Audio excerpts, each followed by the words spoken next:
Punjabi radio USA, Punjabi TV USA ਦੇ ਉੱਤੇ ਸਭ ਨੂੰ ਨਿੱਘੀ ਜੀ ਆਇਆਂ ਨੂੰ ਸਤਿ ਸ੍ਰੀ ਅਕਾਲ। ਪ੍ਰੋਗਰਾਮ ਖਬਰ ਤੇ ਨਜ਼ਰ ਲੈ ਕੇ ਹਾਜ਼ਰ ਹੋ ਚੁੱਕੇ ਹਾਂ। ਮੈਂ ਰਾਜਕਨਵੀਰ ਸਿੰਘ। ਜੁੜ ਚੁੱਕੇ ਨੇ ਆਪਣੇ ਨਾਲ ਪੰਜਾਬ ਤੋਂ ਉੱਘੇ ਪੱਤਰਕਾਰ ਤੇ ਲੇਖਕ ਦੀਪਕ ਸ਼ਰਮਾ ਚਨਾਥਲ ਜੀ। ਦੀਪਕ ਜੀ, ਨਿੱਘੀ ਜੀ ਆਇਆਂ ਨੂੰ ਜੀ, ਸਤਿ ਸ੍ਰੀ ਅਕਾਲ। ਸਤਿ ਸ਼੍ਰੀ ਅਕਾਲ ਰਾਜਕਨਵੀਰ ਜੀ, ਸਾਰੇ ਦਰਸ਼ਕਾਂ ਨੂੰ ਸਰੋਤਿਆਂ ਨੂੰ ਮੇਰੀ ਪਿਆਰ ਭਰੀ ਸਤਿ ਸ਼੍ਰੀ ਅਕਾਲ। ਸਾਡੇ ਅੱਜ ਦੇ ਪ੍ਰੋਗਰਾਮ ਖਬਰ ਤੇ ਨਜ਼ਰ ਨੂੰ ਤੁਹਾਡੇ ਸਾਰਿਆਂ ਤੱਕ ਪਹੁੰਚਾਉਣ 'ਚ ਸਾਡਾ ਸਹਿਯੋਗ ਕਰਦੇ ਨੇ ਖਾਲਸਾ ਇੰਸ਼ੋਰੈਂਸ ਏਜੰਸੀ, ਜਿਨ੍ਹਾਂ ਦੇ ਕੋਲੋਂ ਹਰ ਤਰੀਕੇ ਦੀ ਇੰਸ਼ੋਰੈਂਸ ਤੁਸੀਂ ਕਰਵਾ ਸਕਦੇ ਹੋ। ਇੰਸ਼ੋਰੈਂਸ ਬਾਰੇ ਪਤਾ ਕਰਨ ਲਈ ਸੰਪਰਕ ਕਰੋ 408 272 2500। ਟੇਰਕੇਣਾ ਇਮੀਗ੍ਰੇਸ਼ਨ ਲਾ ਫਰਮ, US ਇਮੀਗ੍ਰੇਸ਼ਨ ਦਾ ਹੋਵੇ ਕਿਸੇ ਵੀ ਤਰੀਕੇ ਦਾ ਕੰਮ, ਕਾਲ ਅਟਾਰਨੀ ਜੇ ਟੇਰਕੇਣਾ 415 909 0503। ਮਨਦੀਪ ਸਿੰਘ ਸੈਨ ਹੋਜ਼ੇ, ਓਂਕਾਰ ਸਿੰਘ ਫਰੈਜ਼ਨੋ, ਗੁਰਨਾਮ ਸਿੰਘ ਐਂਟੀਲੋਪ, ਮਨਦੀਪ ਢਿੱਲੋਂ ਯੂਨੀਵਰਸਿਟੀ, ਇਹਨਾਂ ਸਾਰਿਆਂ ਦਾ ਧੰਨਵਾਦ। ਜੇ ਤੁਸੀਂ ਵੀ ਇਸ ਪ੍ਰੋਗਰਾਮ ਨੂੰ ਸਹਿਯੋਗ ਕਰਨਾ ਚਾਹੁੰਦੇ ਹੋ, ਸਪਾਂਸਰ ਕਰਨਾ ਚਾਹੁੰਦੇ ਹੋ, ਸੰਪਰਕ ਕਰੋ 408 272 5200 408 272 5200। ਦੀਪਕ ਜੀ, ਗੱਲਬਾਤ ਦੀ ਸ਼ੁਰੂਆਤ ਕਰਦੇ ਹਾਂ। ਬੜੀ ਇੱਕ ਗਮਗੀਨ ਤਸਵੀਰਾਂ, ਵੀਡੀਓਜ਼ ਪਿਛਲੇ ਕੱਲ ਤੋਂ ਸਾਰੇ ਜਾਣੇ ਜਿਹੜੇ ਉਹ ਦੇਖ ਰਹੇ ਆ। ਨੇਪਾਲ ਦੇ ਵਿੱਚ ਬੇਹੱਦ ਵੱਡੀ ਤਬਾਹੀ ਹੋਈ ਆ। ਪਾਣੀ ਜਿਉਂ ਆ ਰਿਹਾ ਆ, ਬਿਲਡਿੰਗਾਂ, ਬੰਦਿਆਂ, ਹਰ ਇੱਕ ਨੂੰ ਜੋ ਵੀ ਉਸਦੇ ਰਸਤੇ 'ਚ ਆ ਰਿਹਾ, ਤੀਲੀਆਂ ਵਾਂਗੂ ਰੋੜਦਾ ਹੋਇਆ ਲੈ ਕੇ ਜਾ ਰਿਹਾ ਆ। ਨੇਪਾਲ ਦੇ ਵਿੱਚ ਹੜ੍ਹ ਨੇ ਮਚਾ ਦਿੱਤੀ ਬਹੁਤ ਵੱਡੀ ਤਬਾਹੀ। ਬਿਲਕੁਲ ਜੀ, ਬੜਾ ਭਿਆਨਕ ਦ੍ਰਿਸ਼, ਬੜੀ ਚਿੰਤਾਜਨਕ ਸਥਿਤੀ ਉੱਥੇ ਬਣੀ ਹੋਈ ਹੈ। ਮੋਟੇ ਅੰਦਾਜ਼ੇ ਲਾਏ ਜਾ ਰਹੇ ਨੇ ਕਿ ਇਸ ਅਚਾਨਕ ਆਏ ਹੜ੍ਹ ਨੇ, ਅਚਾਨਕ ਵਧੇ ਪਾਣੀ ਨੇ ਇਸ ਕਦਰ ਤਬਾਹੀ ਮਚਾਈ ਕਿ ਜਿਹਦੇ ਵਿੱਚ 700 ਤੋਂ ਲੈ ਕੇ 1000 ਤੱਕ ਵਿਅਕਤੀ ਲਾਪਤਾ ਦੱਸੇ ਜਾ ਰਹੇ ਨੇ, ਜਦੋਂ ਕਿ 150 ਤੋਂ ਜ਼ਿਆਦਾ ਬੰਦਿਆਂ ਦੀ ਮੌਤ ਹੋਣ ਦੀ ਪੁਸ਼ਟੀ ਹੋ ਚੁੱਕੀ ਹੈ। ਤੇ ਜਿਹੜੇ ਲਾਪਤਾ ਨੇ ਉਹਨਾਂ ਚੋਂ ਵੀ ਅੰਦਾਜ਼ੇ ਨੇ ਕਿ ਬਚਣ ਦੇ ਆਸਾਰ ਬਹੁਤ ਘੱਟ ਨੇ, ਕਿਉਂਕਿ ਜਿੰਨੀ ਤੇਜ਼ੀ ਨਾਲ ਉਹ ਪਾਣੀ ਆਇਆ ਤੇ ਉਸ ਨੇ ਇਸ ਕਦਰ ਹੜਾਇਆ ਕਿ ਪਿੰਡ, ਕਸਬੇ, ਮੈਂ ਦੇਖ ਰਿਹਾ ਸੀਗਾ ਕਿ 18-19 ਤਾਂ ਪੁਲ ਹੜ ਗਏ, ਸ਼ਾਇਦ 9 ਦੇ ਕਰੀਬ ਹਾਈਡਰੋ ਪ੍ਰੋਜੈਕਟ ਹੜ ਗਏ, ਤੇ ਉਸ ਤੋਂ ਬਾਅਦ ਹੋਰ ਸਾਰਾ ਮਤਲਬ ਕਿ ਤਬਾਹ ਹੋ ਗਿਆ ਸਾਰਾ ਕੁਛ। ਤੇ ਨਤੀਜਾ ਇਹ ਹੈ ਕਿ ਕੁਝ ਮਾਨਸਰੋਵਰ ਯਾਤਰਾ ਤੇ ਗਏ ਸ਼ਰਧਾਲੂ ਉਹਦੀ ਚਪੇਟ 'ਚ ਆ ਗਏ, ਕੁਝ ਨੇਪਾਲ ਦੀ ਆਪਣੇ ਲੋਕ ਤੇ ਸਥਾਨਕ ਲੋਕਾਂ ਦੇ ਨਾਲ ਸਿਕਿਉਰਿਟੀ ਅਮਲਾ ਫਾਲਾ ਉਹਨਾਂ ਦੀ ਚਪੇਟ 'ਚ ਆ ਗਿਆ, ਤੇ 400-500 ਦੇ ਕਰੀਬ ਤਾਂ ਵਿਦੇਸ਼ੀ ਨਾਗਰਿਕ ਹੀ ਇਹਦੀ ਚਪੇਟ 'ਚ ਨੇ, ਜਿਹੜੇ ਵੱਖ-ਵੱਖ ਮੁਲਕਾਂ ਦੇ ਵਿੱਚ, ਕੈਨੇਡਾ ਦੇ ਦੱਸੇ ਜਾ ਰਹੇ ਨੇ ਕਾਫੀ ਗਿਣਤੀ ਦੇ ਵਿੱਚ, ਤੇ ਹੋਰਨਾਂ ਮੁਲਕਾਂ ਦੇ ਵੀ ਨੇ। ਸੋ ਇਸ ਲਈ ਬਹੁਤ ਭਿਆਨਕ ਤਬਾਹੀ ਹੈ, ਤੇ ਇਸ ਨੂੰ 2-3 ਪਹਿਲੂਆਂ ਤੋਂ ਸਮਝਣ ਦੀ ਕੋਸ਼ਿਸ਼ ਹੋਈ ਕਿ ਕਾਰਨ ਕੀ ਰਿਹਾ ਹੋਏਗਾ। ਕਹਿੰਦੇ ਜੀ ਕਿ ਪਹਿਲਾ ਕਾਰਨ ਜਿਹੜਾ ਉੱਪਰ ਕੇ ਆ ਰਿਹਾ ਉਹ ਇਹ ਹੈ ਕਿ ਲੈਂਡਸਲਾਈਡ ਜਿਵੇਂ ਹੁੰਦੀ ਹੈ, ਜਿਵੇਂ ਪੱਥਰ ਟੁੱਟਦੇ ਨੇ, ਗਲੇਸ਼ੀਅਰ ਪਿੰਗਲਦੇ ਨੇ, ਉਹ ਵੱਡੇ ਤਾਦਾਦ ਦੇ ਵਿੱਚ ਮਤਲਬ ਕਿ ਉਹੀ ਜੀ ਥਾਂ ਗਿਰਿਆ ਕਿ ਜਿੱਥੋਂ ਪਾਣੀ ਦੀ ਨਿਕਾਸੀ ਦਾ ਰਾਹ ਸੀਗਾ, ਤੇ ਉਸਨੇ ਉਹ ਨਦੀ ਦੇ ਉਹ ਨਿਕਾਸੀ ਦਾ ਪਾਣੀ ਨੂੰ ਬ੍ਰੇਕ ਲਾਤੀ, ਤੇ ਅਚਾਨਕ ਉਹ ਪਾਣੀ ਇਕੱਠਾ ਹੋ ਕੇ ਉਹਦਾ ਇੱਕ ਜ਼ੋਰ ਵੱਜਿਆ ਤੇ ਉਹਦੇ ਨਾਲ ਉਹ ਹੜ੍ਹ ਦਾ ਰੂਪ ਲੈ ਕੇ ਆ ਗਿਆ। ਦੂਸਰਾ ਇਹਦੇ ਵਿੱਚ ਇਹ ਵੀ ਮੁੱਢਲਾ ਕਾਰਨ ਲੱਭਿਆ ਜਾ ਰਿਹਾ ਕਿ ਸ਼ਾਇਦ ਭੂਚਾਲ ਦੇ ਝਟਕੇ ਕੁਝ ਮਹਿਸੂਸ ਕੀਤੇ ਕਿ ਉਹਦੇ ਨਾਲ ਗਲੇਸ਼ੀਅਰ ਫਟਣ ਤੋਂ ਬਾਅਦ ਇਹ ਘਟਨਾ ਨੂੰ ਅੰਜਾਮ ਮਿਲਿਆ, ਇਸ ਤਰੀਕੇ ਕਾਰਨ ਨਾਲ ਵੀ।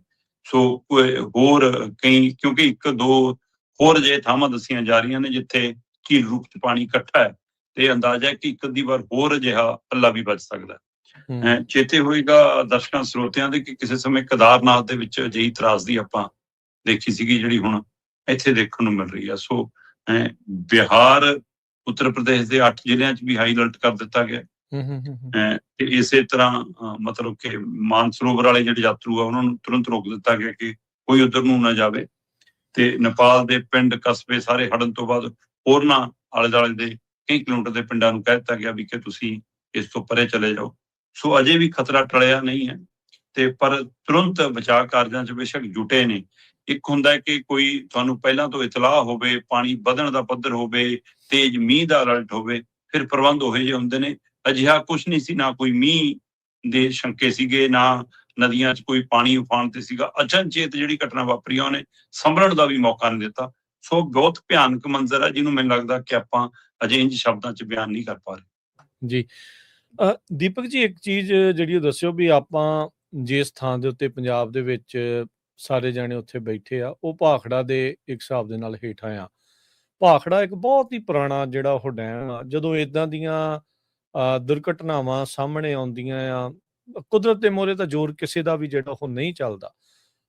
ਕੀ ਇਹਦੀ ਸਾਂਭ ਸੰਭਾਲ ਨੂੰ ਲੈ ਕੇ ਚੱਲ ਰਿਹਾ ਆ? ਸਿਲਟ ਇੰਨੇ ਵੱਡੇ ਪੱਧਰ ਦੇ ਉੱਤੇ ਇਕੱਠੀ ਹੋਈ ਆ, ਉਹਨੂੰ ਕੱਢਣ ਦੀ ਕੋਈ ਪ੍ਰਕਿਰਿਆ, ਉਹਦੀ ਕਪੈਸਿਟੀ ਹਰ ਵਾਰੀ ਘਟ ਜਾਂਦੀ ਆ। ਇਹ ਸਾਰੀਆਂ ਚੀਜ਼ਾਂ ਜਿਹੜੀਆਂ ਹੋ ਰਹੀਆਂ, ਕੀ ਇਹਤਿਆਤ ਵਰਤੇ ਜਾ ਰਹੇ ਆ? ਕੀ ਅਮਲਾ ਫੈਲਾ ਜਾਂ ਸਰਕਾਰ ਇਹੋ ਜਿਹੀ ਤਰਾਸਦੀ ਲਈ ਕਿਤੇ ਰੱਬ ਨਾ ਕਰੇ ਇਦਾਂ ਆਵੇ, ਪਰ ਕੋਈ ਰੈਡੀ ਹੈਗੇ ਨੇ?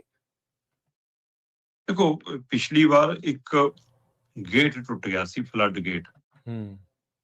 ਇਹਨਾਂ ਤੋਂ ਉਹ ਨਹੀਂ ਮੁੜ ਕੇ ਸੰਭਲਿਆ, ਤੇ ਉਹਦਾ ਨਤੀਜਾ ਆਪਾਂ ਦੇਖਿਆ ਕਿ ਜਿਸ ਕਦਰ ਪਿਛਲੀ ਵਾਰ ਪਾਣੀ, ਔਰ ਪਿਛਲੀ ਵਾਰ ਜਿਸ ਤਰ੍ਹਾਂ ਪੰਜਾਬ ਦੇ ਵਿੱਚ ਹੜ੍ਹ ਆਏ, ਉਹ ਮਨੁੱਖੀ ਕਤਾਹੀ ਉਹਦੇ ਕਾਰਨ ਮੰਨੇ ਜਾਂਦੇ ਰਹੇ। ਤਕਨੀਕੀ ਖਾਮੀਆਂ, ਉੱਪਰੋਂ ਪਾਣੀ ਛੱਡਣ ਦੀ ਕਵਾਇਦ, ਕਈ ਪਹਿਲੂ ਬਣੇ। ਉਹੀ ਜਿਹਦੇ ਵਿੱਚ ਸਾਨੂੰ ਦਿਖਦਿਆਂ ਵੀ ਪ੍ਰਬੰਧ ਨਹੀਂ ਹੋ ਪਾਏ। ਲੋਕਾਂ ਨੇ ਆਪਣਾ ਸਿਰ ਆਪੇ ਕੱਜਿਆ, ਸਰਕਾਰਾਂ ਸਿਸਟਮ ਫੇਲ ਨਜ਼ਰ ਆਇਆ। ਤੇ ਤੁਸੀਂ ਤਾਂ ਬਹੁਤ ਵੱਡਾ ਸਵਾਲ ਪਾ ਰਹੇ ਹੋ, ਤੇ ਉਹ ਵੀ ਭਾਖੜਾ ਡੈਮ ਨੂੰ ਲੈ ਕੇ। ਬਿਲਕੁਲ ਇਹ ਆਪਣੇ ਆਪ ਸਵਾਲ ਹੈ। ਕੁਝ ਤਰ੍ਹਾਂ ਇਸ ਗੱਲ ਨੂੰ ਉਭਾਰ ਰਹੀਆਂ ਸੀਗਾ ਵੀ ਕਿ ਲਗਾਤਾਰ ਜਿਹੜਾ ਉਹਦਾ ਟੇਢਾ ਹੋਣ ਵਾਲਾ ਕਵਾਇਦ ਹੈ, ਉਹਦੇ ਦਬਣ ਵਾਲੀ ਕਵਾਇਦ ਹੈ, ਉਹ ਵੱਧ ਰਹੀ ਹੈ ਜੀ। ਜਦੋਂ ਕਿ ਉਹ ਕਹਿੰਦੇ ਕਿ ਉਹਦੀ ਤਕਨੀਕ ਐਸੀ ਆ ਕਿ ਜਦੋਂ ਪਾਣੀ ਦਾ ਦਬਾਅ ਉਹ 'ਚ ਵੱਧ ਜਾਂਦਾ ਤਾਂ ਉਹ ਥੋੜਾ ਮਤਲਬ ਕਿ ਟੇਢਾ ਹੋ ਜਾਂਦਾ, ਤੇ ਜਦੋਂ ਪਾਣੀ ਦਾ ਦਬਾਅ ਘਟ ਜਾਂਦਾ ਉਹ ਫਿਰ ਸਿੱਧਾ ਹੋ ਜਾਂਦਾ। ਤਕਨੀਕ ਦਾ ਹਿੱਸਾ ਹੈ। ਪਰ ਕੁਝ ਮਾਹਰ ਕਹਿੰਦੇ ਕਿ ਨਹੀਂ, ਉਹ ਹੁਣ ਉਹ ਤਕਨੀਕ ਤੇ ਪਾਰ ਚਲੀ ਗਈ ਗੱਲ, ਉਹਦੇ ਨਾਲੋਂ ਵੱਧ ਝੁਕਾਵ ਹੋ ਰਿਹਾ, ਇਸ ਲਈ ਖਤਰਾ। ਤੇ ਇਸ ਦੇ ਨਾਲ ਜਿਹੜਾ ਸਿਲਟ ਵਾਲਾ ਮਾਮਲਾ, ਉਹ ਤਾਂ ਇਸ ਲਈ ਗੰਭੀਰ ਹੈ ਕਿ ਉਹਦੀ ਪਾਣੀ ਦੀ ਸਮਰੱਥਾ ਉਨੀ ਘਟੀ ਜਾਂਦੀ ਹੈ। ਤੇ ਜੇ ਉਸ ਸਥਿਤੀ 'ਚ ਪਾਣੀ ਆਉਂਦਾ ਤੇ ਫਿਰ ਉਹ ਓਵਰਫਲੋ ਹੋਣ ਦਾ ਵੀ ਡਰ ਹੈ ਕਿ ਕਦੇ ਅਜਿਹੀ ਸਥਿਤੀ ਵੀ ਬਣ ਸਕਦੀ ਹੈ। ਇਹ ਵੀ ਪਹਿਲੂ ਹੈਗਾ। ਚਲੋ, ਬਿਲਕੁਲ ਦਰੁਸਤ ਹੈ ਗੱਲ ਕਿ ਰੱਬ ਨਾ ਕਰੇ ਇਹ ਏਦਾਂ ਦੀ ਕਦੇ ਹਾਲਤ ਬਣੇ, ਪਰ ਦੱਸਣ ਵਾਲੇ ਤਾਂ ਇਹ ਦੱਸਦੇ ਨੇ ਕਿ ਜੇ ਅਜਿਹੀ ਸਥਿਤੀ ਹੋਈ ਤਾਂ ਉੱਧਰ ਮਤਲਬ ਕਿ ਗਵਾਂਢੀ ਮੁਲਕ ਤੱਕ ਮਾਰ ਪੈ ਸਕਦੀ ਹੈ, ਤੇ ਇੱਧਰ ਦਿੱਲੀ ਤੋਂ ਪਾਰ ਤੱਕ ਜਾ ਸਕਦਾ ਇਹਦਾ ਅਸਰ। ਸੋ ਇੰਨੇ ਅੰਦਾਜ਼ੇ ਲਾ ਜਾਂਦੇ। ਪਰ ਉਹਦੇ ਲਈ ਕੀ ਅਸੀਂ ਕਿਸੇ ਵੀ ਚੀਜ਼ ਦੀ ਆਪਦਾ ਦੇ ਪ੍ਰਬੰਧ ਦੇ ਲਈ ਕੋਈ ਯੋਜਨਾਬੱਧ ਤੇ ਕੰਮ ਕਰਦੇ ਨਹੀਂ ਕਰਦੇ ਅਸੀਂ। ਇਹਦੇ ਉੱਤੇ ਮੈਨੂੰ ਨਹੀਂ ਲੱਗਦਾ ਕਦੇ BBMP ਨੇ ਵੀ, ਜਾਂ ਕੇਂਦਰ ਸਰਕਾਰ ਨੇ, ਜਾਂ ਸੂਬਾ ਸਰਕਾਰ ਨੇ, ਜਾਂ ਸਾਂਝੇ ਤੌਰ ਤੇ ਕਦੇ ਇਸ ਦੇ ਉੱਤੇ ਵਿਚਾਰ ਵੀ ਕੀਤਾ ਹੋਵੇ ਕਿ ਉਸ ਸਥਿਤੀ 'ਚ ਆਪਾਂ ਕੀ ਕਰਨਾ। ਸੋ ਮੈਂ ਤਾਂ ਕਹਿੰਦਾ ਆਵੇ ਹੀ ਨਾ ਉਹ ਸਥਿਤੀ, ਪਰ ਆਪਾਂ ਹਰ ਪਹਿਲੂ ਬਾਚ ਕੇ ਤਾਂ ਚੱਲਣਾ ਹੁੰਦਾ ਨਾ। ਜ਼ਿੰਮੇਵਾਰੀ ਧਿਰਾਂ ਦੀ ਤਾਂ ਇਹ ਜ਼ਿੰਮੇਵਾਰੀ ਹੈ ਨਾ ਕਿ ਤੁਸੀਂ ਹਰ ਪੱਖ ਮੰਨ ਕੇ ਚੱਲਣਾ ਹੈ। ਆਪਾਂ ਨੂੰ ਉਹੀ ਨਹੀਂ ਨਾ ਪੜਾਇਆ ਜਾਂਦਾ ਸੀ ਸਵਾਲ 'ਚ, ਮੰਨ ਲਓ ਹੈ ਨਾ X ਬਰਾਬਰ ਹੈ ਇੰਨਾ। ਸੋ ਇਹੀ ਹੁੰਦਾ ਨਾ ਕਿ ਮੰਨਣਾ ਤਾਂ ਪੈਂਦਾ ਕਿ ਜੇ ਇੰਝ ਹੋ ਜਾਵੇ ਤਾਂ ਕੀ ਕਰਨਾ, ਜੇ ਉਂਝ ਹੋ ਜਾਵੇ ਤਾਂ ਕੀ ਕਰਨਾ। ਸੋ ਮੈਨੂੰ ਲੱਗਦਾ ਕਿ ਉਹਦੇ ਲਈ ਕੋਈ ਤਰ੍ਹਾਂ ਤਿਆਰ ਨੇ। ਅਕਸਰ ਆਖਿਆ ਜਾਂਦਾ ਹੋਪ ਫਾਰ ਦਾ ਬੈਸਟ ਤੇ ਪ੍ਰਪੇਅਰ ਫਾਰ ਦਾ ਵਰਸਟ। ਸੋ ਉਹ ਤਿਆਰੀ ਉਸ ਚੀਜ਼ ਦੇ ਲਈ ਰੱਖਣੀ ਜਿਹੜੀ ਉਹ ਜ਼ਰੂਰੀ ਚਾਹੀਦੀ ਜੀ। ਰੱਬ ਵੀ ਕਦੀ ਕਦੀ ਬਹੁਤ ਡਾਢੀਆਂ ਕਰਦਾ ਆ। ਦੀਪਕ ਸ਼ਰਮਾ ਜੀ, ਹਸਪਤਾਲ ਆਪਣੇ ਗੁਆਂਢੀ ਮੁਲਕ ਪਾਕਿਸਤਾਨ ਤੋਂ ਇਹ ਖਬਰ ਜਿਹੜੀ ਆ ਰਹੀ ਹੈ, ਹਸਪਤਾਲ 'ਚ ਅੱਗ ਲੱਗਣ ਦੇ ਕਰਕੇ ਜਨਮ ਲੈਂਦਿਆਂ ਹੀ 15 ਬੱਚੇ ਸੜ ਕੇ ਉਹਨਾਂ ਦੀ ਜਾਨ ਚਲੇ ਗਈ। ਅੱਜ ਕਰਮਵੀਰ ਜੀ, ਬਹੁਤ ਮੰਦਭਾਗੀ ਪੀੜਦਾਇਕ ਖਬਰ ਹੈ। ਗੁਆਂਢੀ ਮੁਲਕ ਦੇ ਇਸਲਾਮਾਬਾਦ ਦੇ ਸਰਕਾਰੀ ਹਸਪਤਾਲ ਦੇ ਵਿੱਚ ਇਹ ਘਟਨਾ ਵਾਪਰੀ ਹੈ। ਉੱਥੇ ਜਿਹੜਾ ਇਸਤਰੀ ਮਤਲਬ ਵਾਰਡ ਹੈ, ਮਹਿਲਾਵਾਂ ਦਾ ਜਿਹੜਾ ਵਾਰਡ ਹੈ, ਉਹਦੇ ਅੰਦਰ ਜੱਚਾ ਬੱਚਾ ਜਿਹੜਾ ਵਿੰਗ ਹੈ, ਉੱਥੇ ਜਿੱਥੇ ਨਵ ਜਨਮ ਬੱਚੇ ਨੂੰ ਰੱਖਿਆ ਜਾਂਦਾ, ਕਿਉਂਕਿ ਅੱਜ ਕੱਲ ਉਹ ਪ੍ਰਕਿਰਿਆ ਬਹੁਤ ਹੱਦ ਤੱਕ ਖਤਮ ਹੋ ਗਈ ਕਿ ਜਵਾਕ ਜੰਮਿਆ ਤੇ ਮਾਂ ਦੇ ਬੈੱਡ ਤੇ ਉਹਦੀ ਕੁੱਛੜ 'ਚ ਨਾਲ ਪਾਤਾ। ਹੁਣ ਉਹ ਬੱਚਿਆਂ ਨੂੰ ਅੱਡ ਮਤਲਬ ਟਿਊਬਾਂ 'ਚ, ਇਹਨਾਂ ਅਲੱਗ ਉਹਨਾਂ ਪ੍ਰਕਿਰਿਆਵਾਂ 'ਚ, ਸੈੱਲ 'ਚ ਉਹਨਾਂ 'ਚ ਰੱਖੇ ਜਾਂਦੇ ਨੇ ਬੱਚੇ। ਸੋ ਅਜਿਹਾ ਜਿਹੜਾ ਵਾਰਡ ਸੀਗਾ ਜਿੱਥੇ ਨਵ ਜਨਮੇ ਵੱਖੋ-ਵੱਖ ਮਾਵਾਂ ਦੇ ਜਵਾਕ ਰੱਖੇ ਹੋਏ ਸੀਗੇ, ਉੱਥੇ ਕਹਿੰਦੇ AC ਦਾ ਕੰਪਰੈਸਰ ਫਟ ਗਿਆ, ਤੇ AC ਦਾ ਕੰਪਰੈਸਰ ਫਟਿਆ ਤੇ ਉਸ ਤੋਂ ਬਾਅਦ ਉਹ ਅੱਗ ਲੱਗ ਗਈ। ਅੱਗ ਇੰਨੀ ਭਿਆਨਕ ਸੀ ਕਿ ਬੱਚਿਆਂ ਨੂੰ ਕਹਿੰਦੇ ਮੌਕੇ ਤੇ ਬਚਾਇਆ ਨਹੀਂ ਜਾ ਸਕਿਆ। 16 ਬੱਚੇ ਸੀ ਉਸ ਵਾਰਡ 'ਚ, ਸਿਰਫ ਇੱਕ ਬੱਚਾ ਬਚਿਆ। 15 ਦੇ 15 ਸੜ ਕੇ ਸੁਆਹ ਹੋ ਗਏ। ਤੇ ਇਹ ਬਹੁਤ ਮਤਲਬ ਕਿ ਉਹਨਾਂ ਪਰਿਵਾਰਾਂ ਲਈ ਵੀ ਤੇ ਇੱਕ ਆਮ ਸਧਾਰਨ, ਉਹ ਮੈਨੂੰ ਧਿਆਨ 'ਚ ਆਉਂਦਾ ਕਿ ਭਾਰਤ 'ਚ ਵੀ ਪਹਿਲਾਂ 1-2 ਘਟਨਾਵਾਂ ਅਜਿਹੀਆਂ ਵਾਪਰੀਆਂ ਨੇ ਜਿੱਥੇ ਅਜਿਹੀਆਂ ਅੱਗ ਲੱਗਣ ਦੀਆਂ ਘਟਨਾਵਾਂ। ਪਰ ਸਵਾਲ ਇਹ ਹੈ ਕਿ ਜਿਹੜੀਆਂ ਤਕਨੀਕਾਂ, ਜਿਹੜੀਆਂ ਸਹੂਲਤਾਂ, ਜਿਹੜੀਆਂ ਮਸ਼ੀਨਰੀ ਦੀ ਅਸੀਂ ਵਰਤੋਂ ਕਰਦੇ ਹਾਂ, ਉਹ ਕਈ ਵਾਰ ਖਰਾਬੀ ਦੇ ਸੰਕੇਤ ਦੇ ਰਹੀਆਂ ਹੁੰਦੀਆਂ ਨੇ। ਬਿਲਕੁਲ ਸਹੀ, ਪਰ ਅਸੀਂ ਉਹਨਾਂ ਦੀ ਅਣਦੇਖੀ ਕਰਦੇ ਹਾਂ, ਤੇ ਜਿਹਦੇ ਕਾਰਨ ਫਿਰ ਕਈ ਵਾਰ ਵੱਡੇ ਹਾਦਸੇ ਵਾਪਰ ਜਾਂਦੇ ਨੇ। ਹੁਣ ਠਹਿਰਾ ਦਿਓ ਜਿਹਨੂੰ ਜ਼ਿੰਮੇਵਾਰ ਠਹਿਰਾਉਣਾ, ਪਾ ਦਿਓ ਜਿਹਦੇ ਤੇ ਕਾਰਵਾਈ ਪਾਉਣੀ ਹੈ, ਪਰ ਉਹ ਜਵਾਕ ਤਾਂ ਨਹੀਂ ਮੁੜਨੇ। ਹੁਣ ਜਿਨ੍ਹਾਂ ਦੇ ਘਰਾਂ ਦੇ ਵਿੱਚ ਬੱਚੇ ਆਏ, ਉਹਨਾਂ ਦੇ ਵਿਹੜਿਆਂ 'ਚੋਂ ਕਲਕਾਰੀਆਂ ਤਾਂ ਨਹੀਂ ਮੁੜਨੀਆਂ, ਉਹ ਤਾਂ ਉੱਥੇ ਬਹਿਣੇ ਪੈਂਦੇ ਸੁਣਨਗੇ ਨਾ। ਸੋ ਇਸ ਲਈ ਇਹਨਾਂ ਘਟਨਾਵਾਂ ਨੂੰ ਪਹਿਲਾਂ ਹੀ ਜੇ ਇੱਕ ਪ੍ਰਕਿਰਿਆ ਬਣੀ ਹੁੰਦੀ ਹੈ ਕਿ 2 ਮਹੀਨੇ ਬਾਅਦ, 1 ਮਹੀਨੇ ਬਾਅਦ, 3 ਮਹੀਨੇ ਬਾਅਦ ਮੁੜ ਕੇ ਜਾਂਚ ਹੋਣੀ ਹੈ, ਤੇ ਜੇ ਕੋਈ ਚੀਜ਼ ਆਪਣੀ ਮਿਆਦ ਮੁਕਾ ਰਹੀ ਹੈ ਜਾਂ ਉਹ ਗਰਮੀ ਦੀ ਹੱਦ ਕਰਕੇ ਮੰਨਿਆ ਜਾਂਦਾ ਕਿ ਦਬਾਅ ਵੱਧ ਹੈ, ਤਾਂ ਉਹਦੇ ਲਈ ਕੀ ਤਕਨੀਕੀ ਮਾਹਰ ਦੀ ਤੇ ਨਜ਼ਰਸਾਨੀ ਨਹੀਂ ਰੱਖਦੇ, ਜਾਂ ਅਣਦੇਖੀ ਹੋ ਜਾਂਦੀ ਹੈ ਕਿ ਛੱਡੋ ਜੋ ਹੁੰਦਾ ਹੋਈ ਜਾਵੇ, ਕੁਛ ਨਹੀਂ ਹੁੰਦਾ, ਠੀਕ ਹੈ ਜੀ ਚੱਲਦਾ, ਕਿਉਂਕਿ ਅਸੀਂ ਪੈਸੇ ਬਚਾਉਣ ਦੀ ਕਵਾਇਦ ਵੱਲ ਵੱਧ ਚਲੇ ਜਾਂਦੇ ਹਾਂ, ਜਾਂ ਸਰਕਾਰਾਂ ਸਮੇਂ ਸਿਰ ਆਪਣੇ ਫੰਡ ਨਹੀਂ ਰਿਲੀਜ਼ ਕਰਦੀਆਂ ਜਿਹਦੇ ਨਾਲ ਚੀਜ਼ਾਂ ਬਦਲੀਆਂ ਜਾ ਸਕਣ, ਜਾਂ ਸਾਨੂੰ ਲੱਗਦਾ ਹੁੰਦਾ ਕਿ ਸਰਕਾਰੀ ਅਦਾਰਾ ਆਪਾਂ ਕੀ ਲੈਣਾ, ਜਿਵੇਂ ਚੱਲਦਾ ਚੱਲਣ ਦਿਓ, ਜੇ ਹੀ ਪ੍ਰਾਈਵੇਟ ਅਦਾਰਾ ਹੋਵੇ ਤਾਂ ਹੋਰ ਤਰੀਕੇ ਨਾਲ ਫਿਰ ਉੱਥੇ ਨਜ਼ਰਸਾਨੀਆਂ ਕੀਤੀਆਂ ਜਾਂਦੀਆਂ ਨੇ। ਸੋ ਇਸ ਲਈ ਕਈ ਪਹਿਲੂ ਨੇ ਜਿਹੜੇ ਬਚੇ ਜਾ ਸਕਦੇ ਨੇ, ਪਰ ਇਸ ਘਟਨਾ ਤੋਂ ਬਾਅਦ ਕੀ ਬਾਕੀ ਲੋਕ ਸੁਚੇਤ ਹੋ ਕੇ ਅਜਿਹੀਆਂ ਥਾਵਾਂ ਤੇ, ਜੇ ਇੱਥੋਂ ਤੁਸੀਂ ਇਹ ਦੇਖੋ ਕਿ ਮੇਰੇ ਚੇਤੇ ਆਉਂਦਾ ਕਿੰਨੀ ਵਾਰੇ ਘਟਨਾਵਾਂ ਇੰਸਟੀਚਿਊਟਾਂ 'ਚ ਵਾਪਰੀ ਕਿ ਜੀ ਉੱਥੇ ਅੱਗ ਲੱਗ ਗਈ, ਮੀਟਰ 'ਚ ਅੱਗ ਲੱਗ ਗਈ ਜੀ, ਕਿਤੇ ਅੱਗ ਲੱਗ ਗਈ ਜੀ, ਉਹ ਫਿਰ ਬੱਚਿਆਂ ਨੂੰ ਭੱਜਣ ਨੂੰ ਰਾਹ ਨਹੀਂ ਹੁੰਦਾ। ਆ ਚੰਡੀਗੜ੍ਹ ਦੇ ਵਿੱਚ ਦੁਕਾਨਾਂ ਨੂੰਮਾ ਜਿਹੜੇ ਸ਼ੋਰੂਮ ਨੇ, ਪਹਿਲੀ ਮੰਜ਼ਿਲ, ਦੂਜੀ ਮੰਜ਼ਿਲ, ਤੀਜੀ ਮੰਜ਼ਿਲ, ਉਹਨਾਂ ਦੇ ਉੱਤੇ ਜ਼ਿਆਦਾਤਰ ਇੰਸਟੀਚਿਊਟ ਖੁੱਲੇ ਹੋਏ ਨੇ। ਹਾਂਜੀ, ਮਤਲਬ ਇੱਕ ਬੰਦੇ ਦੇ ਲੰਘਣ ਜੋਗੀ, ਚੜ੍ਹਨ ਜੋਗੀ ਪੌੜੀ ਹੈ, ਉਸੇ ਪੌੜੀ ਦੇ ਵਿੱਚ ਮੀਟਰ ਹੈ, ਤੇ ਉਹਨਾਂ ਨੂੰ ਬਾਹਰ ਨਿਕਲਣ ਲਈ ਕੋਈ ਥਾਂ ਹੀ ਨਹੀਂ ਹੁੰਦੀ, ਤੇ ਉੱਥੇ ਹੀ ਪਰ ਧੂਏ ਨਾਲ ਜ਼ਿਆਦਾਤਰ ਇਹ ਘਟਨਾਵਾਂ ਵਾਪਰੀਆਂ, ਔਰ ਕਿੰਨੀ ਥਾਵਾਂ ਤੇ ਵਾਪਰ ਲਈਆਂ, ਚੰਡੀਗੜ੍ਹ 'ਚ ਵੀ ਵਾਪਰ ਲਈ, ਜੈਪੁਰ ਵਾਲੇ ਪਾਸੇ, ਉਧਰ ਹੋਰ ਕਈ ਥਾਵਾਂ ਦੇ ਉੱਤੇ ਘਟਨਾਵਾਂ ਦਾ ਜ਼ਿਕਰ ਆਉਂਦਾ ਰਿਹਾ। ਸੋ ਇਸ ਲਈ ਅਸੀਂ ਉਹਨਾਂ ਤੋਂ ਸਿੱਖਿਆ ਕਦੇ ਨਹੀਂ ਲਈ, ਫਿਰ ਇਹ ਵਾਰ-ਵਾਰ ਘਟਨਾ ਵਾਪਰਦੀ ਹੈ। ਇਸਲਾਮਾਬਾਦ ਵਾਲੀ ਘਟਨਾ ਨੇ ਬਹੁਤ ਪੀੜਦਾਇਕ ਖਬਰ ਸਾਡੇ ਸਾਹਮਣੇ ਲਿਆਤੀ।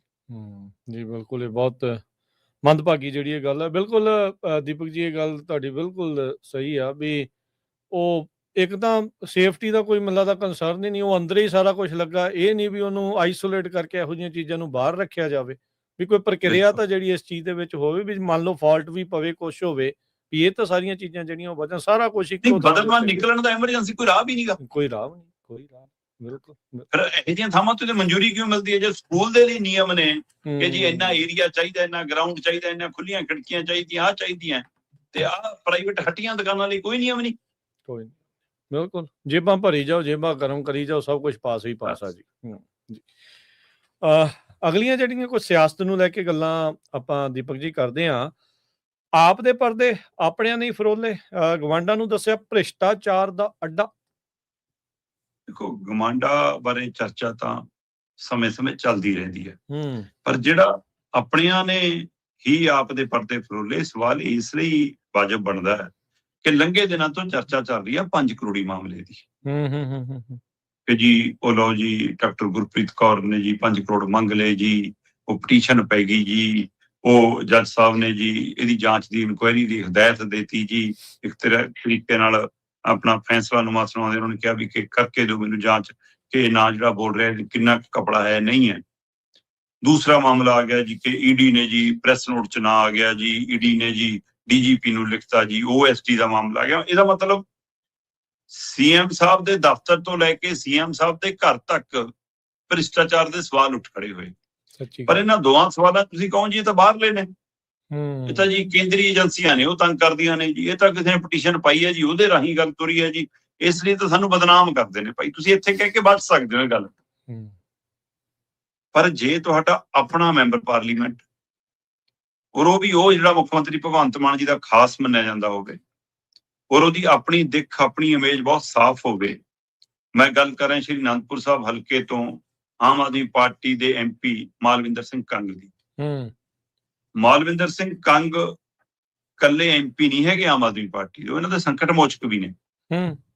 ਜਦੋਂ ਇਹਨਾਂ ਤੇ ਕੋਈ ਵਿਪਤਾ ਪੈਂਦੀ ਹੈ, ਫਿਰ ਮੀਡੀਆ ਚੋਂ ਸਾਰੇ ਭੱਜਦੇ ਨੇ, ਫਿਰ ਮਾਲਵਿੰਦਰ ਕੰਗ ਨੂੰ ਬਿਠਾ ਲੈਂਦੇ ਨੇ ਲੈ ਕੇ, ਜੀ ਤੁਸੀਂ ਸੰਭੋ ਜੀ, ਹੁਣ ਸਾਥੋਂ ਤਾਂ ਸੰਭਲਦਾ ਨਹੀਂ। ਚਾਹੇ ਸਰਕਾਰ ਬਣਨ ਤੋਂ ਪਹਿਲਾਂ ਦੀ ਕਵਾਇਦ ਹੋਵੇ, ਚਾਹੇ ਸਰਕਾਰ ਬਣਨ ਤੋਂ ਬਾਅਦ ਦੀਆਂ ਘਟਨਾਵਾਂ ਹੋਣ, ਚਾਹੇ ਮੁੱਖ ਮੰਤਰੀ ਵੱਲੋਂ ਜੀ ਉਹ ਮਾਘੀ ਮੇਲੇ ਤੇ ਕੀਤਾ ਐਲਾਨ ਹੋਵੇ ਕਿ ਲੱਭ ਗਏ ਜੀ ਲਾਪਤਾ ਪਾਵਨ ਸਰੂਪ, ਫਿਰ ਉਹ ਤੋਂ ਬਾਅਦ ਸੈਟਲਮੈਂਟ ਕਰਨ ਦੇ ਲਈ ਭੇਜੋ ਜੀ ਮਾਲਵਿੰਦਰ ਕੰਗ ਹੋਰਾਂ ਨੂੰ, ਕਿਉਂਕਿ ਦਾੜਾ ਪ੍ਰਕਾਸ਼ ਹੈ ਜੀ, ਸਿੱਖੀ ਚਿਹਰਾ ਸਰੂਪ ਹੈ ਜੀ, ਲਾ ਦਿਓ ਜੀ ਮੂਹਰੇ।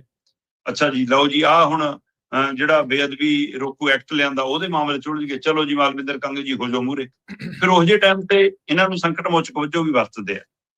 ਪਰ ਹੁਣ ਮਾਲਵਿੰਦਰ ਕੰਗ ਨੇ ਪਟਾਰਾ ਖੋਲਤਾ। ਪਹਿਲਾਂ ਕਦੇ ਕਦੇ ਉਹਨਾਂ ਨੇ ਚੁੰਡੀ ਵੱਢੀ ਹੈ, ਖਾਸ ਕਰਕੇ ਜਦੋਂ ਜਿਵੇਂ ਇਹ ਰਾਘਵ ਚੱਡਾ ਐਂਡ ਪਾਰਟੀ ਗਏ ਤਾਂ ਉਹਨਾਂ ਨੇ ਕਿਹਾ ਸੀ ਵੀ ਸੋਚੋ, ਲਿਆਉਣ ਲੱਗੇ ਵੀ ਸੋਚਣਾ ਸੀ, ਤੇ ਹੁਣ ਜੇ ਚਲੇ ਗਏ ਤਾਂ ਵੀ ਸੋਚ ਲਓ। ਫਿਰ ਉਹਨਾਂ ਦੇ ਇਹੋ ਜਿਹੇ ਟਵੀਟ ਨੂੰ ਹਟਾਉਣ ਦੀ ਕਵਾਇਦ ਵੀ ਤੁਰਦੀ ਹੈ ਕਿ ਇਹਨੂੰ ਪ੍ਰਾਈਵੇਟ ਕਰ ਦਿਓ, ਹਟਾ ਦਿਓ। ਚਲੋ, ਗਵਾਂਡਾ ਬਾਰੇ ਉਹਨਾਂ ਨੇ ਹੁਣ ਖੁੱਲ ਕੇ ਕਹਿਤਾ ਕਿ ਭਾਈ ਇਹ ਹੈਗਾ ਭ੍ਰਿਸ਼ਟਾਚਾਰ ਦਾ ਅੱਡਾ। ਇਹ ਕਰਦਾ ਵਸੂਲੀ, ਤੇ ਜਿਹੜਾ ਇਹਨਾਂ ਦੀ ਜੇਬ ਭਰਦਾ ਉਹਦੇ ਕੰਨੀ ਤਾਂ ਨਹੀਂ ਝਾਕਦੇ ਇਹ। ਜਿਹੜਾ ਇਹਨਾਂ ਦੀ ਜੇਬ ਗਰਮ ਨਹੀਂ ਕਰਦਾ ਫਿਰ ਉਹਦੀਆਂ ਘਰ ਬਾਹਰ ਦੁਕਾਨਾਂ ਤੋੜਨ ਚਲੇ ਜਾਂਦੇ ਨੇ। ਅਸਲ 'ਚ ਮਾਮਲਾ ਕੀ ਹੋਇਆ? ਮਾਮਲਾ ਇਹ ਹੋਇਆ ਕਿ ਮੋਹਾਲੀ ਖੇਤਰ ਦੇ ਵਿੱਚ ਜਿਹੜੇ ਪਿੰਡ ਪੈਂਦੇ ਨੇ, ਕਸਬੇ ਪੈਂਦੇ ਨੇ, ਉਹ ਮਤਲਬ ਕਿ ਇਹ ਗ੍ਰੇਟਰ ਜਿਹੜਾ ਮੋਹਾਲੀ ਏਰੀਆ ਉਹਦੇ ਅੰਦਰ ਆਉਂਦੇ ਨੇ, ਗਵਾਂਢਾਂ ਦੇ ਅੰਦਰ ਆਉਂਦੇ ਨੇ। ਉਹਦੇ ਤਹਿਤ ਕਿਹਾ ਜਾਂਦਾ ਜੀ ਕਿ ਮਾਸਟਰ ਪਲਾਨ ਦਾ ਹਿੱਸਾ ਜੀ, ਇੱਥੇ ਤੁਸੀਂ ਕੁਝ ਵੀ ਆਪਣੇ ਆਪ ਉਸਾਰੀ ਨਹੀਂ ਕਰ ਸਕਦੇ। ਸੋ ਇਸ ਲਈ ਫਿਰ ਉੱਥੇ ਜੇ ਕੋਈ ਆਪਣੇ ਪਲਾਟ ਦੇ ਵਿੱਚ, ਆਪਣੇ ਖੇਤ ਦੇ ਵਿੱਚ, ਆਪਣੇ ਬਾੜੇ ਦੇ ਵਿੱਚ ਕਿਸੇ ਨੇ ਕੋਈ ਦੁਕਾਨ ਬਣਾ ਲਈ, ਕਿਸੇ ਨੇ ਕੋਈ ਛੱਪਰ ਪਾ ਲਿਆ, ਕਿਸੇ ਨੇ ਕੋਈ ਸ਼ੈੱਡ ਪਾ ਲਿਆ, ਕਿਸੇ ਨੇ ਘਰ ਦਾ 2 ਕੋਠੇ ਛੱਤ ਲਏ, ਫਿਰ ਗਵਾਂਢਾ ਜਦੇ ਪੀਲਾ ਪੰਜਾ ਲੈ ਕੇ ਤੋੜਨ ਚਲਾ ਜਾਂਦਾ। ਪਰ ਉਹਦੇ ਵਿੱਚ ਤੋੜਨ ਲੱਗਿਆ ਫਿਰ ਇਹ ਧਿਆਨ ਰੱਖਿਆ ਜਾਂਦਾ ਕਿ ਅੱਛਾ ਇਹ ਮਹੀਨਾ ਬੱਧੀ ਦਿੰਦਾ, ਫਿਰ ਇਹਦੇ ਕੰਨੀ ਨਹੀਂ ਦੇਖਣਾ। ਇਹਨੇ ਜੇਬ ਗਰਮ ਕਰਤੀ, ਫਿਰ ਇਹਦੇ ਕੰਨੀ ਨਹੀਂ ਦੇਖਣਾ। ਹੁਣ ਹੋਇਆ ਕੀ, ਇੱਥੇ ਦਾ ਇੱਕ ਪਿੰਡ ਹੈ ਮੋਹਾਲੀ ਦੇ ਖੇਤਰ 'ਚ ਪੈਂਦਾ, ਸੈਣੀ ਮਾਜਰਾ। ਤੇ ਮੈਂ ਦੱਸ ਦਿਆਂ ਕਿ ਮੋਹਾਲੀ ਵੀ ਸ਼੍ਰੀ ਅਨੰਦਪੁਰ ਸਾਹਿਬ ਲੋਕ ਸਭਾ ਹਲਕੇ ਦਾ ਹੀ ਖੇਤਰ ਹੈ, ਤੇ ਇਸ ਲਈ ਮਾਲਵਿੰਦਰ ਕੰਗ ਇੱਥੋਂ ਦੇ ਵੀ ਮੈਂਬਰ ਪਾਰਲੀਮੈਂਟ ਨੇ। ਤੇ ਉਸ ਪਿੰਡ ਦੇ ਵਿੱਚ ਫਰਨੀਚਰ ਦੀਆਂ ਦੁਕਾਨਾਂ ਲੋਕਾਂ ਨੇ ਆਪਣੇ ਪੱਧਰ ਤੇ ਛੱਡ ਛੁੱਟ ਬਣਾ ਕੇ ਆਪਣੇ ਮਤਲਬ ਖੋਲ ਲੀਆਂ, ਜਿਹੜੀਆਂ ਗਵਾਂਢਾ ਕਹਿੰਦਾ ਵੀ ਇਹ ਗੈਰ ਕਾਨੂੰਨੀ ਨੇ। ਤੇ ਜੀ ਉਹਨਾਂ ਨੂੰ ਨੋਟਿਸ ਜਾਂਦੇ ਨੇ, ਕਦੇ ਤੋੜੇ ਆਉਂਦੇ ਨੇ, ਕਦੇ ਕੁਛ ਕਰੇ ਆਉਂਦੇ ਨੇ। ਤੇ ਮਾਲਵਿੰਦਰ ਕੰਗ ਕੋਲ ਉਹਨਾਂ ਲੋਕਾਂ ਨੇ, ਉਸ ਪਿੰਡ ਦੇ ਲੋਕਾਂ ਨੇ ਪਹੁੰਚ ਕੀਤੀ ਕਿ ਬਈ ਅਸੀਂ ਆਪਣੇ ਆ ਕੰਮਕਾਰ ਮਾੜੇ ਮੋਟੇ ਚਲਾਉਂਦੇ ਆ, ਪਰ ਜਿਹੜੇ ਤਾਂ ਇੱਥੇ ਬੜੇ ਕਾਰੋਬਾਰੀ ਨੇ ਉਹਨਾਂ ਦੇ ਸ਼ੈੱਡ ਕਨੀ ਤਾਂ ਦੇਖਦੇ ਵੀ ਨਹੀਂ ਗਏ। ਠੀਕ ਹੈ, ਕਿਉਂਕਿ ਉੱਥੋਂ ਇਹਨਾਂ ਨੂੰ ਮਹੀਨਾ ਪੱਤੀ ਮਿਲਦਾ, ਤੇ ਸਾਡਾ ਜਿਹਦਾ ਛੋਟਾ ਮੋਟਾ ਕੋਈ ਕੰਮ ਹੈ ਉਹਨੂੰ ਆ ਕੇ ਤੋੜ ਜਾਂਦੇ ਨੇ। ਮਾਲਵਿੰਦਰ ਕੰਗ ਕਹਿੰਦਾ ਵੀ ਏਦਾਂ ਨਹੀਂ ਹੋਊਗਾ, ਜਾਂ ਸਭ ਦੇ ਟੁੱਟਣਗੇ ਜਾਂ ਸਭ ਦੇ ਨਹੀਂ ਟੁੱਟਣਗੇ। ਤੇ ਉਹਨਾਂ ਨੇ ਇਹਦੇ ਸੀਏ ਨੂੰ ਫੋਨ ਮਿਲਾ ਕੇ ਕਿਹਾ ਗਵਾਂਢਾ ਨੂੰ। ਵੈਸੇ ਤਾਂ ਗਵਾਂਢਾ ਦੇ ਮੁਖੀ ਜਿਹੜੇ ਪੰਜਾਬ ਦੇ ਚੀਫ ਸੈਕਟਰੀ ਨੇ ਉਹ ਨੇ, ਤੇ ਉਹਨਾਂ ਨੇ ਜਦੋਂ ਫੋਨ ਮਿਲਾ ਕੇ ਇਹਨਾਂ ਨੂੰ ਸੀਏ ਨੂੰ ਕਿਹਾ ਵੀ ਕਿ ਦੇਖ ਵੀ ਐ ਨਾ ਕਰੀ, ਜਾਂ ਤਾਂ ਸਾਰੇ ਤੋੜ ਆਇਓ ਜਾਂ ਕਿਸੇ ਕੰਨੀ ਨਾ ਜਾਇਓ। ਠੀਕ ਹੈ ਸਾਹਿਬ, ਮੈਨੂੰ ਧਿਆਨ 'ਚ ਆ ਗਿਆ ਜੀ, ਮੈਂ ਹੁਣੇ ਜੇਈ ਦੀ ਡਿਊਟੀ ਲਾ ਦੇਣਾ, ਕਰ ਦੇਣਾ। ਠੀਕ ਹੈ। ਤੇ ਰਾਤ ਨੂੰ ਮੁੰਡਿਆਂ ਨੇ ਵੀਡੀਓ ਚੱਕ ਕੇ ਪਾ ਕੇ ਮਾਲਵਿੰਦਰ ਕੰਗ ਨੂੰ ਫੋਨ ਮਿਲਾ ਲਿਆ, ਕਿਹਾ ਦੇਖ ਲਓ ਬਾਈ ਜੀ, ਤੁਸੀਂ ਤਾਂ ਕਹਿੰਦੇ ਸੀ ਚਿੰਤਾ ਨਾ ਕਰੋ, ਜਾਂ ਸਭ ਦੇ ਟੁੱਟਣਗੇ ਜਾਂ ਕਿਸੇ ਦੇ ਨਹੀਂ। ਕਿਉਂਕਿ ਉਹ ਕਹਿੰਦੇ ਮੈਂ ਉਹਨਾਂ ਨੂੰ ਵੀ ਕਹਿੰਦਾ ਸੀ ਵੀ ਤੁਸੀਂ ਗਲਤ ਪਾਈਪ ਤਾਂ ਗਲਤ ਨੇ, ਇਸ ਲਈ ਫਿਰ ਟੁੱਟਣਗੇ, ਸਭ ਦੇ ਟੁੱਟਣਗੇ। ਪਰ ਕਹਿੰਦੇ ਉਹੀ ਕੰਮ ਹੋਇਆ, ਬੜਿਆਂ ਦੇ ਛੱਡਤੇ, ਜਿਹੜੇ ਸੇਵਾ ਕਰਦੇ ਸੀ, ਮੱਥੇ ਟੇਕਦੇ ਸੀ, ਚੌਂਕੀਆਂ ਭਰਦੇ ਸੀ ਗਵਾਂਢਾਂ ਵਾਲੇ ਦੀਆਂ, ਤੇ ਬਾਕੀਆਂ ਦੇ ਵਿਚਾਰੇ ਛੋਟੇ ਮੋਟਿਆਂ ਦੇ ਤੋੜਤੇ। ਕਹਿੰਦੇ ਫਿਰ ਮੈਂ ਫੋਨ ਦੁਬਾਰਾ ਮਿਲਾ ਲਿਆ, ਤੇ ਕਹਿੰਦੇ ਮੈਂ ਗਾਲ ਬਾਈ। ਤੇ ਮੈਂ ਕਿਹਾ ਕਿ ਤੁਹਾਨੂੰ ਮੈਂ ਦੱਸੂਗਾ, ਹੁਣ ਤੁਸੀਂ ਜਿਹੜੇ ਧੰਦੇ ਚਲਾਉਣੇ ਹੋ ਨਾ। ਤੇ ਕਹਿੰਦੇ ਮੈਂ ਸੀਐਮ ਦੇ ਧਿਆਨ 'ਚ ਵੀ ਲਿਆ ਤਾ, ਤੇ ਜੇ ਲੋੜ ਪਈ ਮੈਂ ਧਰਨਾ ਵੀ ਲਾਉਂਗਾ। ਮਤਲਬ ਜੇ ਸਰਕਾਰੀ ਧਿਰ ਨੂੰ ਧਰਨਾ ਲਾਉਣਾ ਪਵੇ, ਇਹਦਾ ਮਤਲਬ ਉਹਦੀ ਸੁਣਦੇ ਨਹੀਂ, ਉਹਦੀ ਮੰਨਦੇ ਨਹੀਂ, ਜਾਂ ਅਗਲੇ ਕਹਿੰਦੇ ਕਿ ਜਿਨ੍ਹਾਂ ਦੀ ਤੁਸੀਂ ਮੰਨਦੇ ਹੋ ਅਸੀਂ ਤਾਂ ਉਹਨਾਂ ਨੂੰ ਮੱਥਾ ਟੇਕਿਆ ਉਹਨੇ, ਫਿਰ ਤੁਹਾਡੀ ਕੀ ਲੋੜ। ਚੜਾਵਾ ਕਿਹਨੂੰ ਚੜਦਾ? ਗਵਾਂਢ ਵਾਲਾ। ਕੀ ਇਕੱਲੇ ਹੀ ਛੱਕੀ ਜਾਂਦੇ ਨੇ? ਜੇ ਇਕੱਲੇ ਨਹੀਂ ਛੱਡਦੇ ਫਿਰ ਤਾਂ ਹੁਣ ਤੱਕ ਹਾਈ ਕਮਾਂਡ ਵੀ ਰੌਲਾ ਪਾ ਲੈਂਦਾ ਕਿ ਕਰੀਏ ਕਾਰਵਾਈ, ਇਹ ਕਿਆ ਹੋ ਰਿਹਾ। ਇਹਦਾ ਮਤਲਬ ਕਿਤੇ ਮੱਥਾ ਦਿੱਲੀ ਤਾਂ ਟੇਕੀ ਜਾਂਦੇ ਜਾ ਕੇ ਅੱਗੇ, ਸਿੱਧਾ ਹੀ ਸਿੱਧਾ। ਇਹ ਕਿਉਂ ਸਵਾਲ ਆਇਆ? ਲੰਘੇ ਦਿਨੀ ਇਸੇ ਪਲੇਟਫਾਰਮ ਤੇ ਮੈਂ ਗਵਾਂਢਾ ਦੇ ਹਵਾਲੇ ਨਾਲ, ਸ਼ਾਇਦ 18 ਜਾਂ 19 ਅਗਸਤ ਦੀ ਖਬਰ ਹੈ ਜਿਹੜੀ ਆਪਾਂ ਸਾਂਝੀ ਕੀਤੀ ਸੀ ਕਿ ਭਾਈ ਗਵਾਂਢਾ ਨੇ 5000 ਏਕੜ ਜ਼ਮੀਨ ਲੈਣੀ ਹੈ। ਤੇ ਉਹ 5000 ਏਕੜ ਜ਼ਮੀਨ ਲੈਣ ਲਈ ਰਾਜਕਰਨਵੀਰ ਜੀ ਇਹਨਾਂ ਨੇ ਤਜਵੀਜ਼ ਪਾਸ ਕੀਤੀ ਕਿ ਆਪਾਂ ਨੂੰ 15000 ਕਰੋੜ ਲੋਨ ਲੈਣਾ ਪੈਣਾ। ਅੱਛਾ। ਗਵਾਂਢਾ ਸਰਕਾਰ ਦਾ ਵਿੰਗ ਹੈ, ਜਿਹੜੇ ਪੰਜਾਬ ਦੇ ਚੀਫ ਸੈਕਟਰੀ ਨੇ ਉਹ ਇਹਦੀ ਅਗਵਾਈ ਕਰਦੇ ਨੇ। ਬਕਾਇਦਾ ਤੌਰ ਤੇ ਅਧਿਕਾਰਕ ਤੌਰ ਤੇ ਬੈਠਕ ਹੁੰਦੀ ਹੈ, ਬੈਠਕ 'ਚ ਤਜਵੀਜ਼ ਪਾਸ ਹੁੰਦੀ ਹੈ ਕਿ ਆਪਾਂ 5000 ਏਕੜ ਜ਼ਮੀਨ ਲੈਣ ਦੇ ਲਈ 15000 ਕਰੋੜ ਦਾ ਲੋਨ ਲਵਾਂਗੇ, ਤੇ ਜਿਹੜੇ ਨੇ ਬ੍ਰੋਕਰ ਨੇ ਜਾਂ ਬੈਂਕ ਵਾਲੇ ਨੇ ਜਾਂ ਦਲਾਲ ਨੇ ਆਪਾਂ ਨੂੰ ਲੋਨ ਦਿਵਾਉਣਾ, ਉਹਨੂੰ ਆਪਾਂ 200 ਕਰੋੜ ਦਾ ਕਮਿਸ਼ਨ ਦੇਣਾ। ਸਰਕਾਰੀ ਅਦਾਰਾ ਲੋਨ ਲੈਣ ਲੱਗੇ ਜੇ ਕਮਿਸ਼ਨ ਦਊਗਾ, ਫਿਰ ਹਿਸਾਬ ਲਾ ਲਓ ਕਿ ਇਹ ਕਿਹੜਾ ਖੇਡ ਹੈ। ਹੁਣ ਇਹ ਕਮਿਸ਼ਨ ਦਲਾਲ ਦੀ ਜੇਬ 'ਚ ਜਾਣਾ ਸੀ ਕਿ ਜਿਹੜੇ ਮੀਟਿੰਗ 'ਚ ਫੈਸਲਾ ਕਰ ਰਹੇ ਸੀ ਕਿਸੇ ਦੀ, ਉਹਨਾਂ ਦੀ ਜੇਬਾਂ 'ਚ ਜਾਣਾ ਸੀ। ਆਪੇ ਤਾਂ ਨਹੀਂ ਕਮਿਸ਼ਨ ਵੰਡਣਗੇ ਜੀ, ਦੇਣਾ ਪੈ ਗਿਆ ਲੋਨ ਲੈਣ ਲਈ। 191.16 ਕਰੋੜ ਦੇ ਕਮਿਸ਼ਨ ਦੀ ਤਜਵੀਜ਼ ਪਾਸ ਕੀਤੀ ਆ ਮੀਟਿੰਗ 'ਚ ਇਹਨਾਂ ਨੇ। ਤੇ ਇੱਥੋਂ ਦਾ ਲਾ ਲਓ ਜਿਹੜੇ ਲੋਨ ਲੈਣ 'ਚ ਕਮਿਸ਼ਨ ਖਾ ਸਕਦੇ ਨੇ, ਤੇ ਫਿਰ ਉਹ ਦੁਕਾਨ ਵਾਲਿਆਂ ਨੂੰ ਉਹਨਾਂ ਲਈ 200 ਕਰੋੜ ਕੀ ਤੇ 200 ਰੁਪਈਆ ਵੀ ਕਿ ਉਹਦਾ ਕੁਝ ਵੀ ਲੈ ਲੈਣਗੇ ਜਦੋਂ ਰਿਸ਼ਵਤ ਲੈਣ ਤੇ ਹੀ ਆ ਗਏ। ਸਹੀ ਗੱਲ, ਫਿਰ ਤਾਂ ਸਭ ਕੁਝ।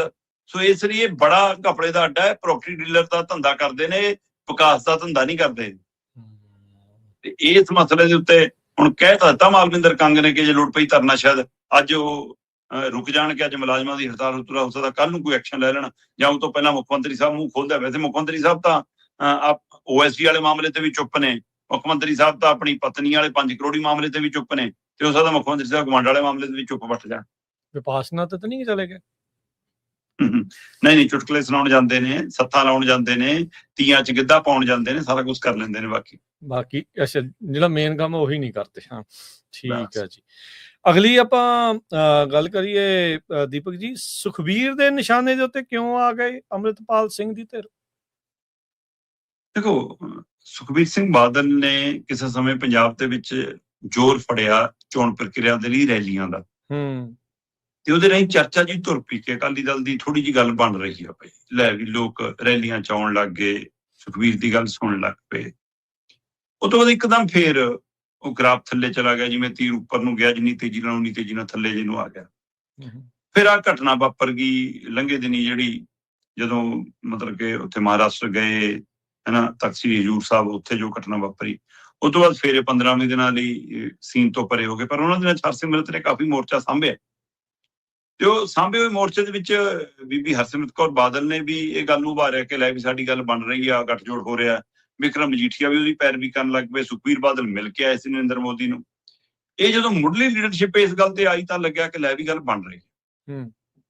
ਹੁਣ ਸੁਖਬੀਰ ਬਾਦਲ ਵਾਪਸ ਪਰਤੇ, ਦਮਦਮਾ ਸਾਹਿਬ ਆ ਕੇ ਮੱਥਾ ਟੇਕਿਆ, ਤੇ ਉਸ ਤੋਂ ਬਾਅਦ ਕੱਲ ਮਲੋਟ ਦੇ ਵਿੱਚ ਸੰਬੋਧਨ ਕਰ ਰਹੇ ਸੀ ਜੀ, ਤੇ ਸੰਬੋਧਨ ਕਰਦਿਆਂ ਕਹਿਣ ਲੱਗ ਪਏ ਜੀ ਕਿ ਦੇਖੋ ਵੀ ਇਹ ਵਾਰਸ ਪੰਜਾਬ ਦੀ ਜਥੇਬੰਦੀ ਨੂੰ ਪੁੱਛਿਓ, ਕਿ ਅੰਮ੍ਰਿਤਪਾਲ ਸਿੰਘ ਦੇ ਪਰਿਵਾਰ ਨੂੰ ਪੁੱਛਿਓ, ਜਦੋਂ 84 ਤੇ ਹਮਲਾ ਹੋਇਆ ਤਦ ਇਹ ਕਿਹੜੀ ਕਾਂਗਰਸ ਨਾਲ ਖੜੇ ਸੀ, ਇਹ ਕਿਹਨਾਂ ਦੇ ਨਾਲ ਸੀ, ਤੇ ਇਹ ਦੁਬਈ ਤੋਂ ਆਇਆ ਤੇ ਕੀ ਕਰਨ ਆਇਆ, ਇਹਦੇ ਪਿੱਛੇ ਮਨਸ਼ਾ ਕੀ ਹੈ, ਇਹ ਜਿਹੜੇ ਬੰਦੀ ਸਿੰਘਾਂ ਦੀ ਰਿਹਾਈ ਲਈ ਰੌਲਾ ਪਾਉਂਦੇ ਨੇ, ਜਦੋਂ ਤੱਕ ਅੰਮ੍ਰਿਤਪਾਲ ਅੰਦਰ ਨਹੀਂ ਸੀ ਤਦ ਤੱਕ ਕਿਉਂ ਨਹੀਂ ਪਾ ਲਿਆ, ਹੁਣ ਅੰਮ੍ਰਿਤਪਾਲ ਲਈ ਪਾਉਂਦੇ ਨੇ, ਇਹ ਉਹਦੇ ਲਈ ਨਹੀਂ ਪਾਉਂਦੇ। ਮਤਲਬ ਜੋ ਉਹਨਾਂ ਨੂੰ ਲੱਗਿਆ ਇਸ ਪੱਖ ਤੋਂ ਰਾਜਨੀਤਿਕ ਤੌਰ ਤੇ ਉਹਨਾਂ ਨੇ ਕਿਹਾ। ਪਰ ਕੀ ਇਹ ਮਹਿਜ ਇੱਕ ਰਾਜਨੀਤਿਕ ਧਿਰ ਨੂੰ ਚੁਣੌਤੀ ਦੇਣ ਦੀ ਉਹ ਪ੍ਰਕਿਰਿਆ ਸੀ, ਜਾਂ ਇਹਦੇ ਪਿੱਛੇ ਕੁਝ ਹੋਰ ਹੈ? ਕੀ ਸੁਖਬੀਰ ਬਾਦਲ ਨੇ ਜਿਹੜਾ ਨਿਸ਼ਾਨੇ ਤੇ ਰੱਖਿਆ ਵਾਰਸ ਪੰਜਾਬ ਨੂੰ ਜਾਂ ਅੰਮ੍ਰਿਤਪਾਲ ਦੀ ਧਿਰ ਨੂੰ, ਕੀ ਉਹ ਇਸ ਗੱਲ ਕਾਰਨ ਰੱਖਿਆ ਕਿ ਉਹਨਾਂ ਨੂੰ ਲੱਗ ਰਿਹਾ ਕਿ ਲੈ ਵੀ ਸਾਡੀ ਵੋਟ ਖੋ ਕੇ ਲੈ ਕੇ ਜਾ ਰਹੀ ਹੈ ਧਿਰ? ਕੀ ਸਾਡੀ ਵੋਟ ਦੇ ਉੱਤੇ ਡਾਕਾ ਪੈ ਗਿਆ? ਕੀ ਸਾਡੀ ਵੋਟ ਸਾਰੀ ਖਿਸਕ ਕੇ ਪੰਥਕ ਵੋਟ ਜਿਹੜੀ ਹੈ, ਅਕਾਲੀ ਵੋਟ ਜਿਹੜੀ ਹੈ, ਉਹ ਸਾਰੀ ਅੰਮ੍ਰਿਤਪਾਲ ਦੀ ਧਿਰ ਨਾਲ ਜਾ ਰਹੀ ਹੈ? ਇਸ ਖਿਜਚ ਦੇ ਵਿੱਚੋਂ ਇਹ ਗੱਲ ਬੋਲੀ ਗਈ ਹੈ? ਜਾਂ ਹੁਣ ਤੱਕ ਜਿਹੜਾ ਉਹਨਾਂ ਨੂੰ ਇਹ ਸੀ ਕਿ ਪਤਾ ਨਹੀਂ ਬੀਜੇਪੀ ਹੱਥ ਫੜੂ ਨਹੀਂ ਫੜੂ, ਹੁਣ ਬੀਜੇਪੀ ਹੱਥ ਫੜ ਰਹੀ ਹੈ ਤਾਂ ਥੋੜੀ ਜਿਹੀ ਤਾਕਤ ਵੱਧ ਗਈ, ਇਸ ਲਈ ਲੱਗਿਆ ਕਿ ਲੈ ਵੀ ਹੁਣ ਖੁੱਲ ਕੇ ਬੋਲੀ, ਉਧਰੋਂ ਕੋਈ ਝੰਡੀ ਮਿਲੀ ਹੈ? ਕੀ ਇਹ ਰਾਜਨੀਤਿਕ ਸਥਿਤੀਆਂ ਬਦਲਣ ਦੇ ਸੰਕੇਤ ਨੇ? ਕਿ ਇਹਨੂੰ ਇਸ ਤਰੀਕੇ ਨਾਲ ਸਮਝੀਏ ਕਿ ਉਹਨਾਂ ਨੇ ਕਿਹਾ ਹੋਵੇ ਠੀਕ ਹੈ ਵੀ ਹੁਣ ਮੋਰਚਾ ਖੋਲ ਲਓ?